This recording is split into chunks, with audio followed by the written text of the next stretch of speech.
Karena perbuatan itu murni sebab tidak paham, kalau seandainya dia dihardik, dimarahin, mungkin kejadiannya malah lebih parah. Mungkin dia lari-lari keliling masjid dengan kemudian masih tetap kencing misalnya, atau ya apalah. Yang jelas Rasulullah paham bahwa orang ini tidak tahu.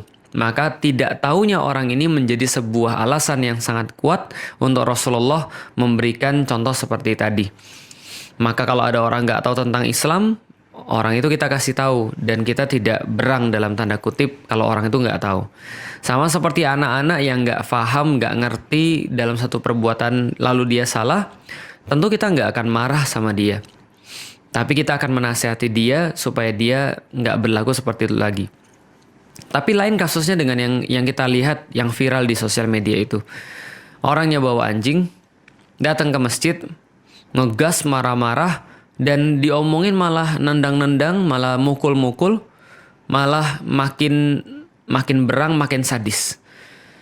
Ini yang harus kita ketahui adalah, kalau andaikan ini nggak tahu kok ya agak sulit menerimanya. Kalau dikatakan gila, nggak waras, mungkin dan akan lepas kalau seandainya orang itu memang dikatakan gila dan gak waras.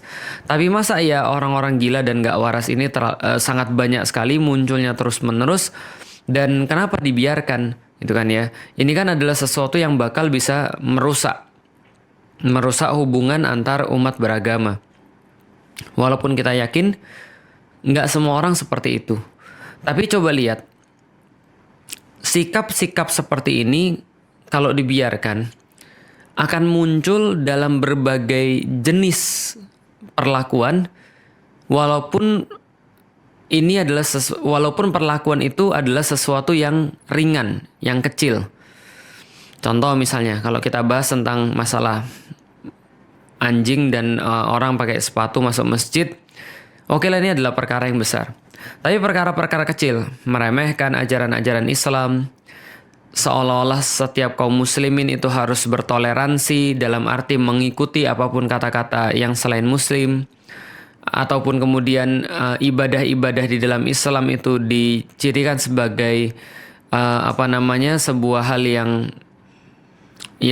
yang inilah mengganggu ketertiban, ide-ide Islam dikatakan sebagai makar dan seterusnya.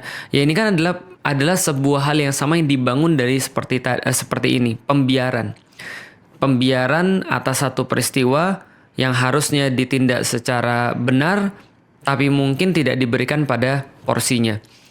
Akhirnya apalagi yang terusik? Yang terusik adalah rasa keadilan.